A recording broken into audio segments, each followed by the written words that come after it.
Salah satu perilaku menyimpang atau salah dua perilaku menyimpang yang sering terjadi pada masyarakat, khususnya masyarakat lapisan bawah, adalah grooming. Selain grooming yang sering terjadi pada lingkungan pendidikan, baik yang meliputi SD, SMP maupun SMA, bahkan pada lingkungan kampus, adalah bullying.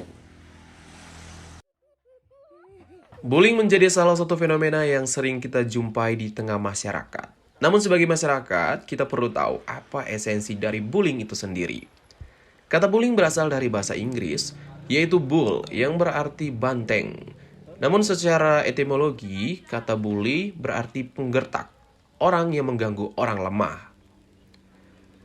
Pelaku bullying bisa datang dari individu seseorang, bisa juga sekelompok orang, dan ia atau mereka mempersepsikan dirinya memiliki power atau kekuasaan untuk melakukan apa saja terhadap korbannya.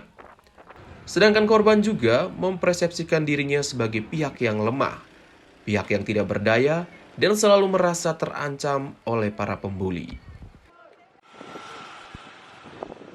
Apakah kamu pernah dibully? Ini menjadi pertanyaan pembuka saya kepada setiap orang yang saya jumpai dalam perjalanan. Dan jawaban mereka, Ya, pernah. Iya, Pernah. Ya, saya pernah dibully. Ya, saya pernah dibully. Pernah. ya saya pernah dibully. Pernah. Waktu SD. sederhananya, bullying dikenal sebagai bentuk perilaku agresif yang dilakukan secara berulang dan disengaja untuk menimbulkan perasaan tidak nyaman maupun cedera bagi para korbannya. Pertama kali saya dibully waktu itu pas saya masih kelas 6 SD. Itu sekitar saya umurnya 9-10 tahun. Saat itu masih SD, kelas 3, kelas 4. Setelah saya sudah dewasa. Pertama dibully waktu TK. Terus SD dari kelas 1 sampai kelas 2 dibully. Terus pindah. Habis itu SMP kelas 3 dibully. Dia pernah ada nonton satu pameran di lapangan. Dia tuh seorang ibu camat. Terus hari itu berdiri nonton rame di lapangan ini nih. Saya di depan. Terus orang itu mengatakan ada ibu camat. Ave nggak bu dia ya tadi di belakang. Demolen makisi Cina kovdena. Pada tuge dia ya. Sekolah menjadi salah satu spotlight terfavorit bagi para pembuli untuk melancarkan aksi-aksi bullyingnya. School bullying atau bullying di sekolah adalah perilaku agresif yang dilakukan secara berulang-ulang oleh seseorang atau sekelompok siswa yang menyatakan dirinya memiliki kekuasaan terhadap siswa atau siswi lain yang lebih lemah. Tujuannya jelas, yaitu menyakiti orang tersebut. Perasaan saya pas pertama dibully itu, saya rasa kayak seperti ini hanya sebatas gangguan biasa saja. Tapi semakin lama itu teman-teman saya semakin ganggu, tapi saya rasa kayak ini sudah tidak pantas lagi. Jadi membuat saya sering menangis sendirian. Kadang saya rasa saya kenapa harus hidup seperti ini, menderita seperti ini. Perasaannya marah, sedih. Karena baru pertama mengalami dibully. Perasaan saya ketika mendapatkan bulian atau saya dibully, yang pertama tuh tertekan. Selain tertekan, saya merasa diri saya tidak nyaman berada di lingkungan sekitar karena saya merasa terancam dengan adanya si pembuli. Tertekan, malu juga sih, malu. Nah, akhirnya terus saya pikir-pikir, bagaimana ini? Memang saya punya tinggi badan begini, saya punya kondisi memang sudah begini, ya sudah. Perasaan saya ketika dibully oleh teman-teman, saya merasa terpuruk, merasa diinjak-injak di dalam kelas, dan merasa tidak nyaman ketika berada di dalam kelas. Maunya hanya di luar kelas saja. Merasa jengkel, emosi, kecewa, sedih. Gitu saja. Perasaannya sedih, yang pastinya sedih.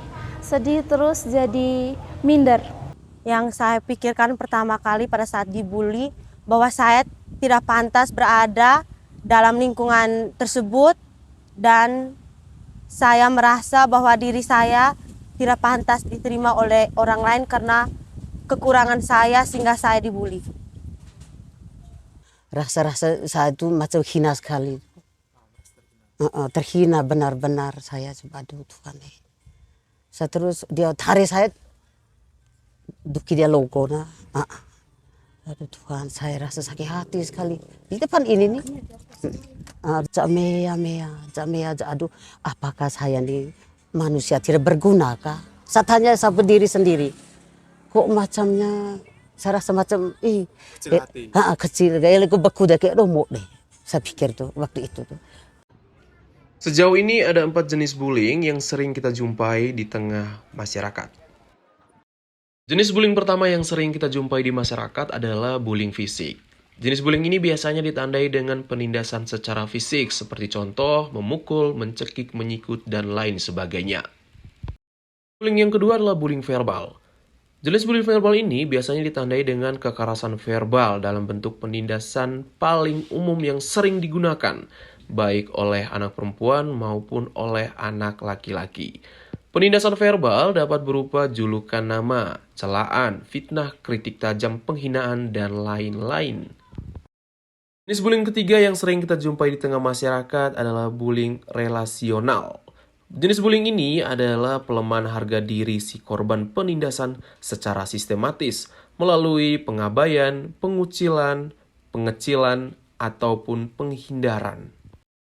Dan yang keempat adalah jenis bullying yang sering kita jumpai di tengah masyarakat berkaitan dengan teknologi, yaitu cyberbullying. Cyberbullying biasanya dilakukan dengan menggunakan metode teknologi digital. Hal ini dapat terjadi melalui media sosial, platform chatting, platform bermain game, bahkan ponsel. Waktu itu soal fisik saya karena saya mengalami luka bakar di bagian mulut yang menyebabkan mulut saya jadi hitam, terlihat seperti kumis. Karena saya kulit hitam dan banyak jerawat. Dibully pertama waktu TK alasannya karena mungkin iri atau apa, kurang tahu waktu itu. Terus SD kelas 2 dibully juga karena iri. Lanjut SMP kelas 3 dibully karena rambut saya yang keriting. Teman saya suka ganggu, bully. Jadi saya dibully karena cengeng, sedikit-sedikit menangis, jadi saya dibully karena hal itu. Karena dengan saya punya tinggi badan begini, jadi orang tuh mulai pengaruh karena karena teman, karena faktor kedekatan itu. Adapun jenis bulian yang dialamatkan kepada para korban bervariatif.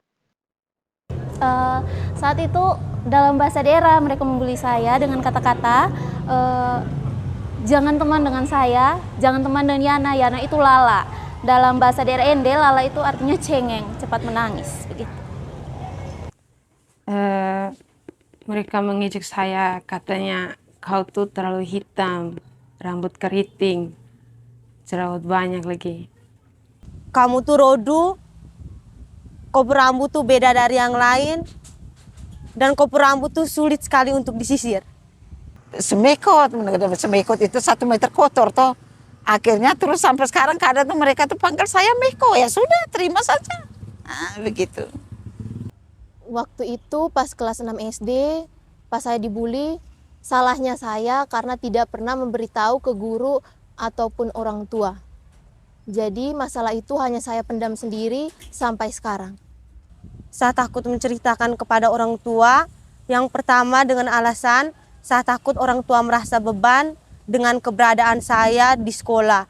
Orang tua bisa saja memindahkan saya di sekolah lain, dan saya tidak ingin orang tua saya ikut terlibat dengan hal tersebut sehingga memberikan mereka beban.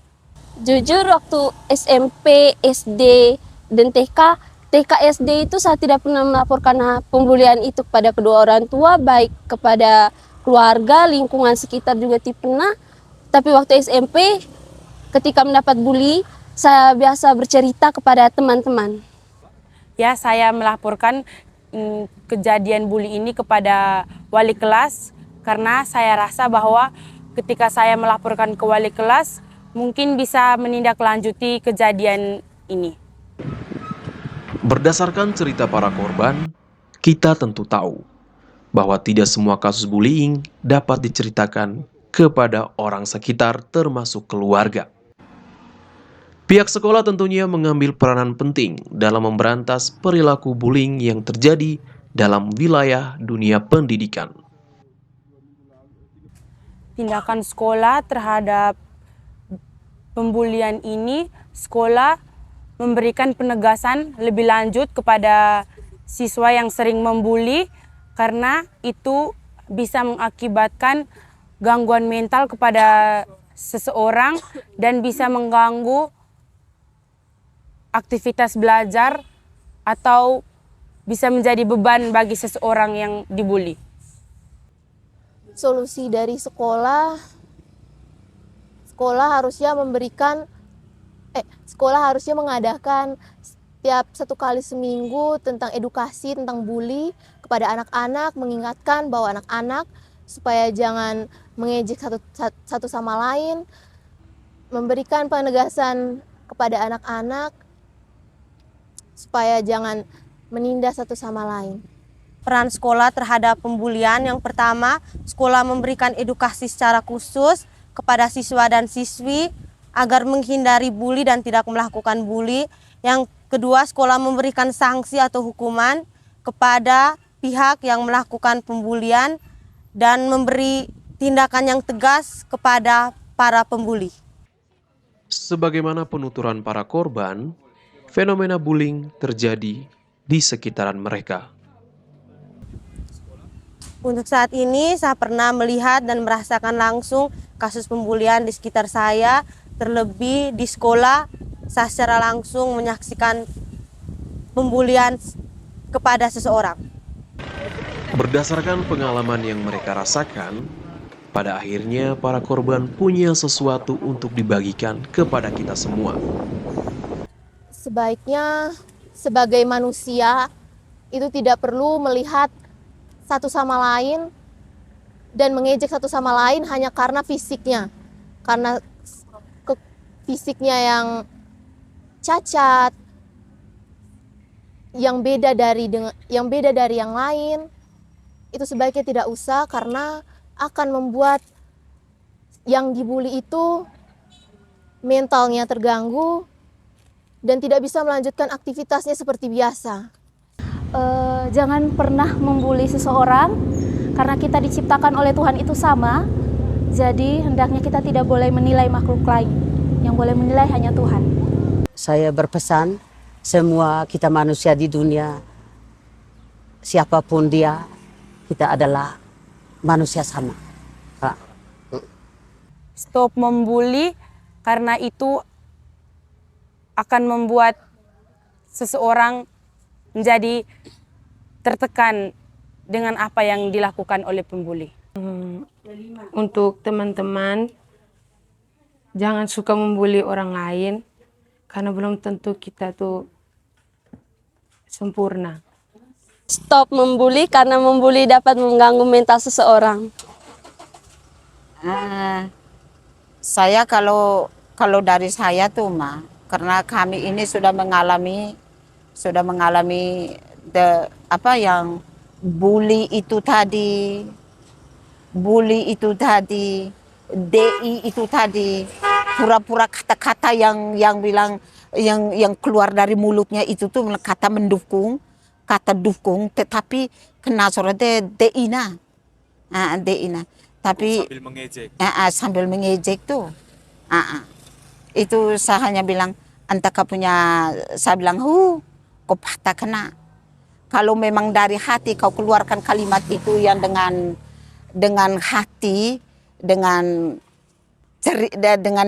senang dari dalam hati kau lihat usaha kami, apapun yang kami lakukan ini, itu terima kasih. Tetapi kau ngazan aja buan aja VDI, saya bilang saya tidak bisa melarang, itu haknya kamu. Tapi jangan terlalu lakukan itu. Jangan terlalu lakukan itu.